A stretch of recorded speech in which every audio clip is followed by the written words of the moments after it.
महाशिवरात्रि का पर्व आने वाला है और आप घर में महाशिवरात्रि की पूजा कैसे कर सकते हैं वो पूजा विधि मैं आपसे शेयर करने जा रही हूँ। सबसे पहले आप सभी को शिवरात्रि पर्व की बहुत बहुत शुभकामनाएं। ये शिवरात्रि हम सब के जीवन में सुख समृद्धि और ऐश्वर्य लेकर आए। तो चलिए वीडियो शुरू करते हैं। अब मैं पूजन सामग्री बताने जा रही हूँ। पूजा के लिए अगर आपके घर में शिवलिंग है तो बहुत अच्छा है। अगर शिवलिंग नहीं है तो आप इस तरह से मिट्टी की आकृति बना सकते हैं। मैंने 3 मिट्टी की आकृति बनाई है, भगवान शिव, माता पार्वती और गणेश जी की। हमेशा भी शिव भगवान की पूजा करते हैं तो साथ में माँ पार्वती और गणेश जी की भी पूजा करते हैं। आज के दिन शिव भगवान और माता पार्वती का विवाह हुआ था, तो हम माँ पार्वती को श्रृंगार का सामान ज़रूर चढ़ाते हैं। श्रृंगार के सामान में आपकी इच्छा शक्ति है कि आप क्या चढ़ाना चाहते हैं, लेकिन सिंदूर, बिंदी और चूड़ी ज़रूर चढ़ाएं माँ पार्वती को श्रृंगार के रूप में। और सिंदूर सुहाग लेने की भी प्रथा है। चूँकि माँ पार्वती का विवाह हुआ था तो ये सारी चीज़ें ज़रूर चढ़ानी चाहिए। साथ में भगवान शिव का अभिषेक किया जाता है। तो जो मैंने मिट्टी की प्रतिमा बनाई है उसी में मैं भगवान शिव का अभिषेक करूँगी। इन प्रतिमाओं को पूजा के बाद अगले दिन आप विसर्जित कर सकते हैं। अभिषेक करने के लिए हमें चाहिए जल ले सकते हैं या दूध ले सकते हैं। साथ में देसी घी चाहिए, देसी घी, शक्कर, दही, शहद। तो ये सारी चीज़ें जो है अभिषेक करने के लिए चाहिए। देखिए ये दूध है और चावल चाहिए अक्षत के रूप में। अष्टदल कमल स्थापित करेंगे, कलश स्थापित करेंगे तो उसके लिए चावल चाहिए। कपूर, शहद, रोरी। बहुत से लोग हल्दी चढ़ाते हैं, लेकिन हल्दी शिव भगवान को नहीं चढ़ानी चाहिए, तो उसकी जगह आप विभूति चढ़ा सकते हैं। भगवान शिव को विभूति ज़रूर चढ़ानी चाहिए। ये देखिए, ये भोलेनाथ को विभूति जरूर चढ़ाई जाती है। ऐसा माना जाता है भोलेनाथ पूरे शरीर में विभूति लगा के रखते हैं, तो पूजा के दिन इसे जरूर शामिल करें। कोई मीठी चीज़ अपने हाथों से अगर आप बना सकते हैं तो वो प्रसाद में भोग जरूर लगाएं। लाल रंग और सफ़ेद रंग का फूल जरूर शामिल करें। और पूजन सामग्री में शमी की पत्ती और धतूरा ये सब शामिल करें। साथ में बेलपत्र, धतूरे का बीज और बेर जरूर चढ़ाए जाते हैं। साथ में आपकी इच्छा शक्ति है, फल फूल आप जो चढ़ाना चाहें वो चढ़ा सकते हैं। तो पूजा के लिए मैंने एक चौकी ली है और उस पर लाल रंग का कपड़ा बिछा दिया है। इसके ऊपर मैं पूजा करूंगी। फिर उसके बाद हम गंगा जल से छिड़काव करेंगे, शुद्ध करेंगे उस स्थान को। उसके बाद भगवान शिव, माँ पार्वती और गणेश जी के शिव परिवार की अगर कोई प्रतिमा है या फोटो है आपके पास तो उसे स्थापित करेंगे। उसके बाद पूजा शुरू करेंगे। सबसे पहले हम कलश स्थापित करेंगे। कलश स्थापित करने के लिए चावल से हम अष्टदल कमल बनाएंगे। अष्टदल कमल बनाना बहुत आसान है। इस तरह से चावल का गोला बनाएंगे, घेरा करेंगे और फिर इस तरह से उंगलियों की सहायता से हम 8 पत्तियां बना देंगे इसमें। तो किसी भी पूजा में कलश स्थापना का विशेष महत्व होता है। ऐसा माना जाता है कि कलश स्थापित करने से ही पूजा पूरी होती है, तो ये ज़रूर करें। अष्टदल कमल देखिए मैंने बना लिया है। अब इसके ऊपर हम कलश रखेंगे। कलश आप तांबे, पीतल या स्टील का भी रख सकते हैं। इस तरह से उसमें हम आम के पत्ते लगाएंगे। 5 आम के पत्ते इस तरह से लगाने हैं। उसके ऊपर आप एक कटोरी रखेंगे और कटोरी में चावल भर के रखेंगे और जो जल है उसमें जो है कुमकुम डालेंगे, अक्षत डालेंगे, फूल डालेंगे और आप चाहें तो 1 रुपए का सिक्का भी डाल सकते हैं। तो इस तरह से हमें कलश स्थापना करनी है। बहुत से लोग कलश के ऊपर नारियल भी रखते हैं, तो आप वो भी रख सकते हैं। अब इस तरह से पीतल या आप किसी भी तांबे या स्टील का भी ले सकते हैं। इस तरह से पात्र लेंगे। नया पात्र होना चाहिए जिसमें आप खाना न खाते हो। और अगर पूजा की थाली है तो बहुत अच्छा है। उसमें हम तीनों प्रतिमाओं को रखेंगे इस तरह से। अब सबसे पहले हमें गणेश भगवान जी की पूजा करनी है, उन्हें जल अर्पित करना है। तो जो भी मंत्र आता है आपको गणेश भगवान जी का, गजाननम भूतगणादि सेवितम कपित चंबु फलचारु भक्षणम उमा सुतम शोक विनाशकारकम नमामि विघ्नेश्वर पाद पंकजम।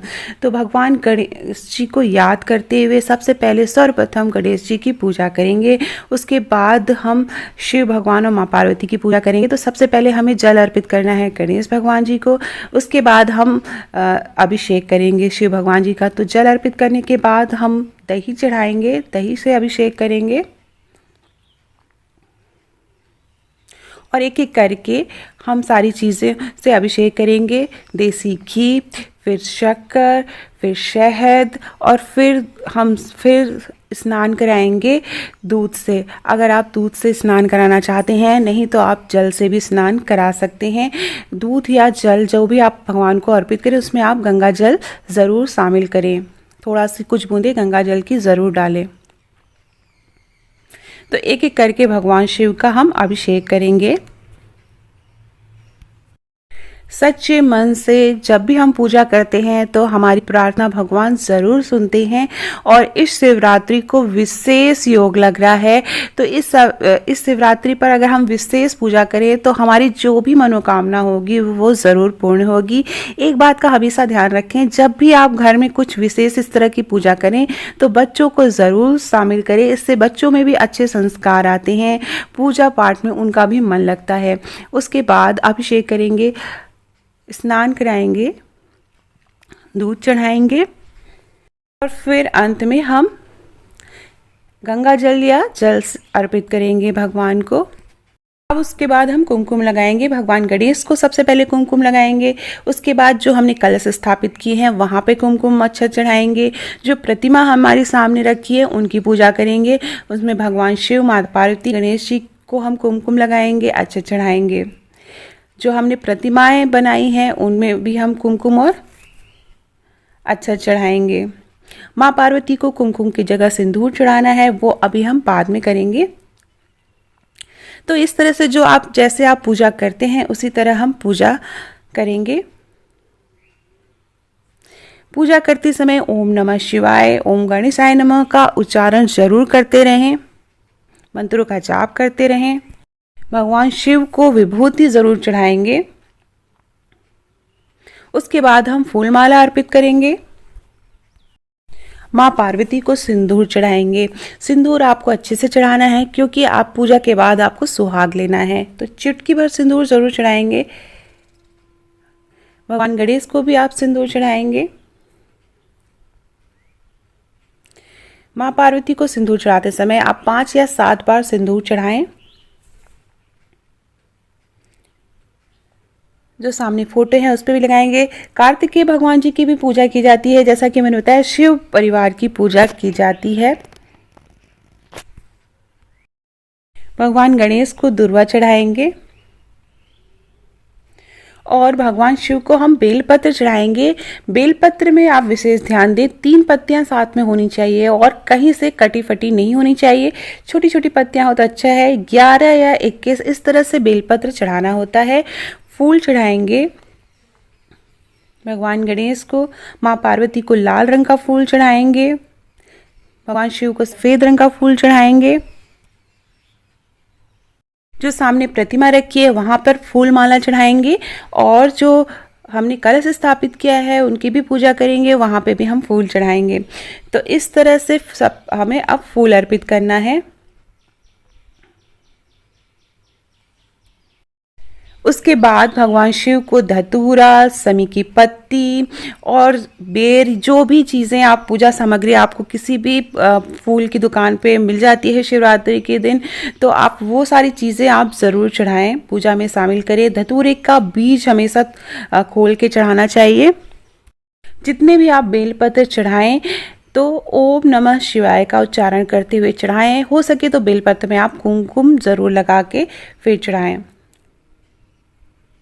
तो जैसा मैंने बताया बेलपत्र जो है वो ऑड संख्या में होना चाहिए, जैसे कि आप 11 या 21 बेलपत्र इस तरह से आप चढ़ा सकते हैं।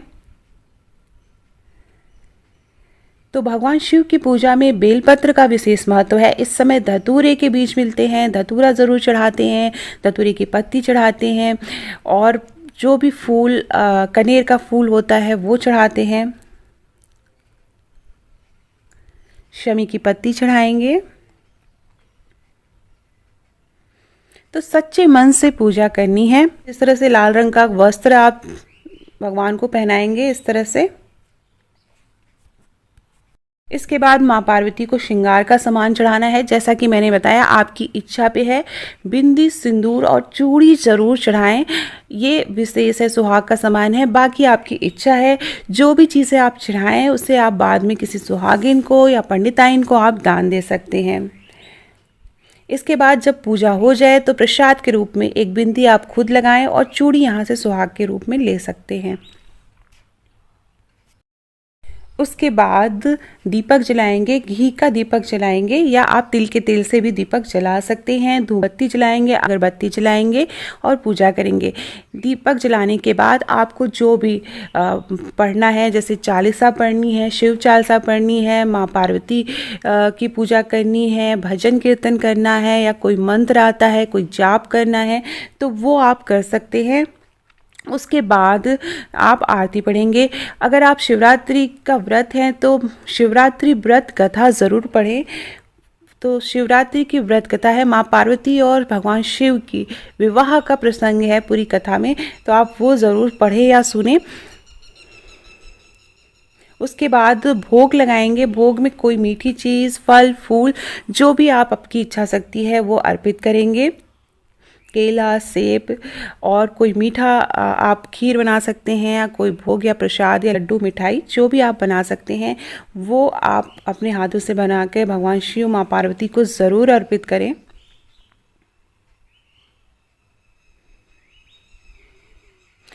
तो इस तरह से हम महाशिवरात्रि पर घर में ही पूजा कर सकते हैं।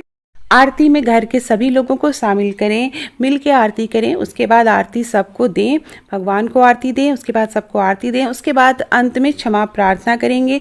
कोई भूल चूक हुई हो तो भगवान हमें माफ़ करिएगा। फिर सुहाग लेंगे। सुहाग लेने का तरीका मैंने बताया है। जो भी सिंदूर आपने 5 या 7 बार चढ़ाया था उतने बार अपने माथे पे लगाएंगे। फिर हाथ धोकर वापस आप 7 या 5 बार सिंदूर चढ़ाएंगे। तो इस तरह से सुहाग लिया जाता है। तो शिवरात्रि के दिन आप सुहाग ज़रूर लें। जो भी वीडियो पसंद आया हो तो मेरे चैनल को प्लीज़ सब्सक्राइब कर लीजिए, दोस्तों के बीच वीडियो शेयर करिए, कमेंट ज़रूर करिएगा, लाइक करिए। Thank you for watching.